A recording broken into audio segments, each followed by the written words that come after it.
Are equestrians and motorcyclists really all that different?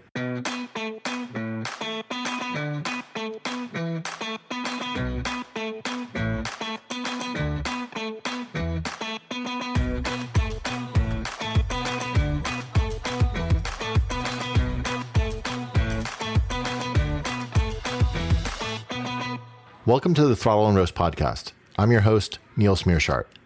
In this episode, we'll explore the transition from the horse to the steel horse and see if we motorcyclists are really all that different from equestrians.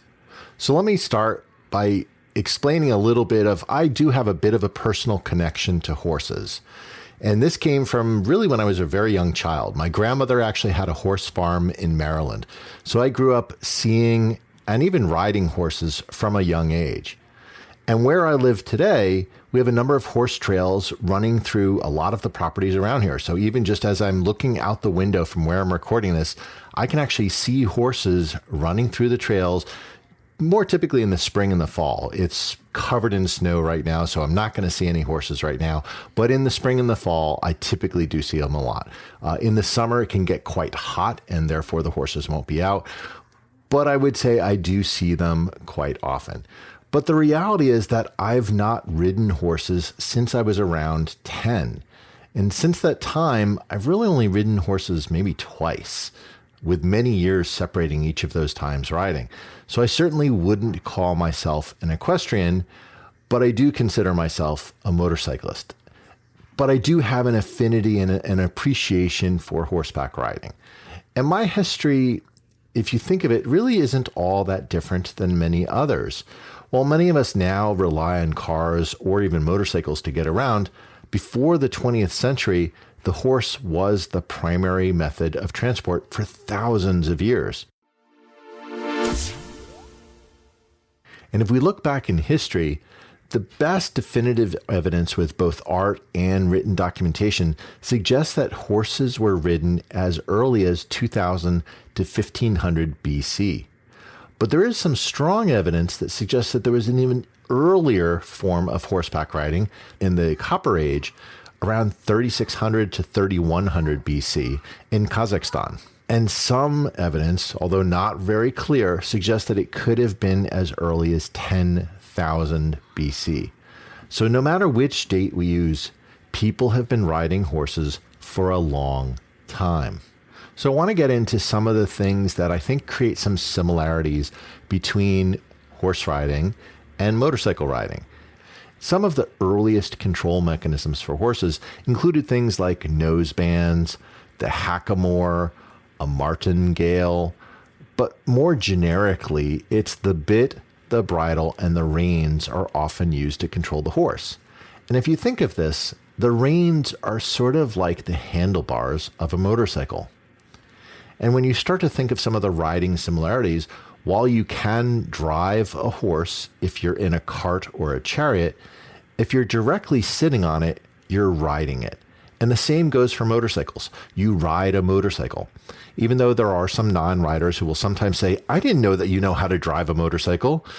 And you feel obligated to correct them and say, no, I ride a motorcycle.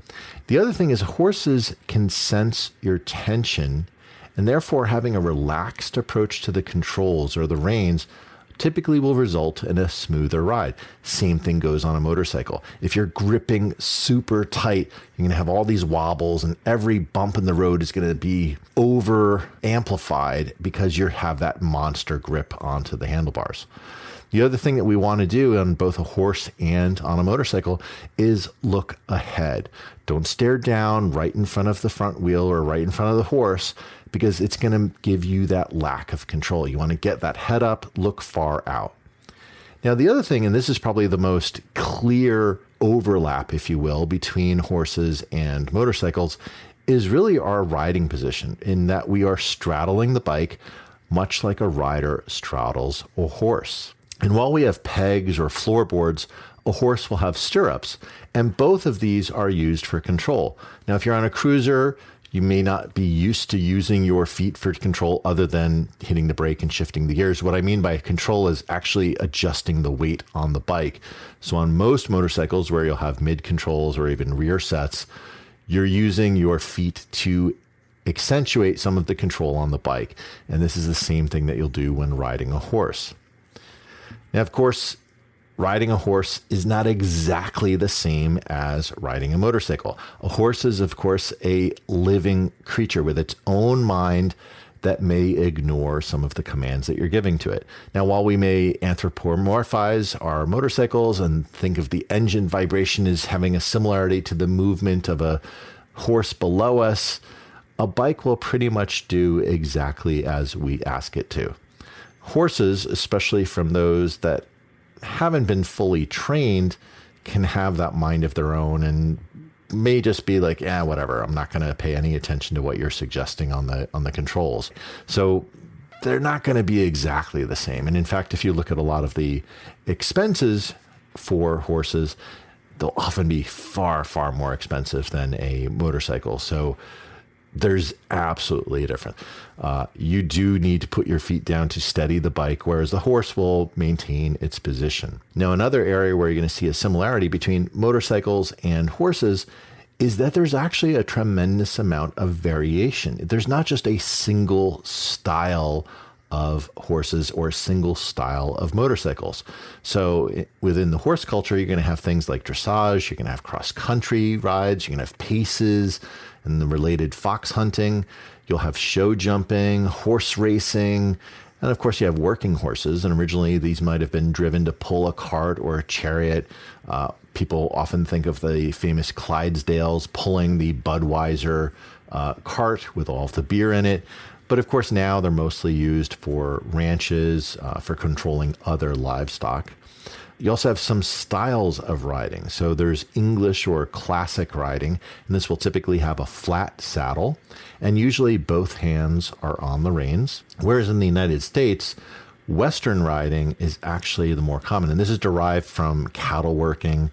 The saddle tends to be larger and heavier than an English saddle, and it often has a saddle horn into which you're typically going to connect a rope that you're working from the horse. The big thing is that because of the needs of certainly out west, when you were riding and working with cattle, you were typically riding over long distance in rough terrain.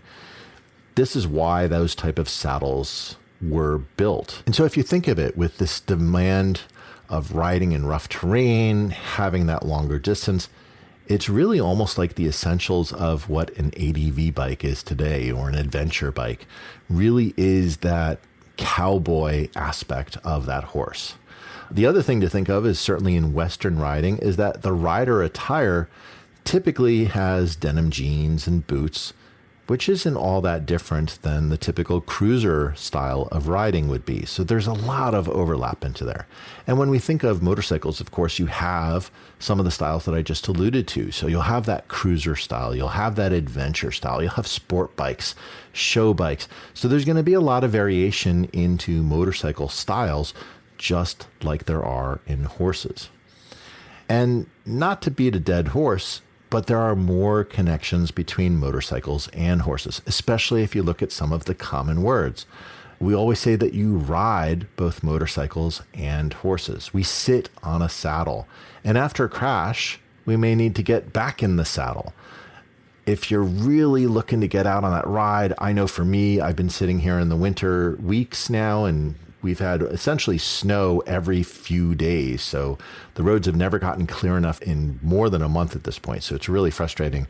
So I'm certainly feel that I'm champing at the bit because I want to get out and ride. And of course, that saying is usually someone who's impatient, but it is referencing to that horse. Of course, when we're talking about horses and the power that they can create, this is usually the way that we're referencing the comparative performance characteristics of one motorcycle versus another using horsepower. Indian motorcycle, of course, has some of their dark horse variants. So there's really a very clear combination and connection into the horse and the motorcycle, certainly from Indian. And of course, when we are testing out a new bike, we might be saying that we're putting it through its paces, which is really a reference back to horses again. And when you're getting towards the end of your life, you might be thinking about hanging up your helmet. And this is quite similar to hanging up your spurs. So let's wrap up. We've talked about some of the long history of humans and horses. We explored some of the controls used for horses and how they are quite similar to motorcycles with the reins and the handlebars, the stirrups, the foot pegs. We also looked at how there are some commonalities with riding both horses and motorcycles, but also some clear differences. And we explored how the various styles and sports of horseback riding echo the styles and sports in motorcycling. We even discussed how some of the terms we use cross over between horses and motorcycles. So my question for you is, have you ridden a horse in addition to a motorcycle? And what aspects did you find similar? Text the show through the link in the show notes or leave us a voicemail at throttleandroast.com/voicemail. Thanks for listening. I'll talk to you next week. Hey, if you enjoyed this episode, please tell a friend about the show. You can often share an episode directly from your podcast app, or you can direct them to throttleandroast.com. Word of mouth is the best way for us to grow and find new listeners, so I really appreciate your help.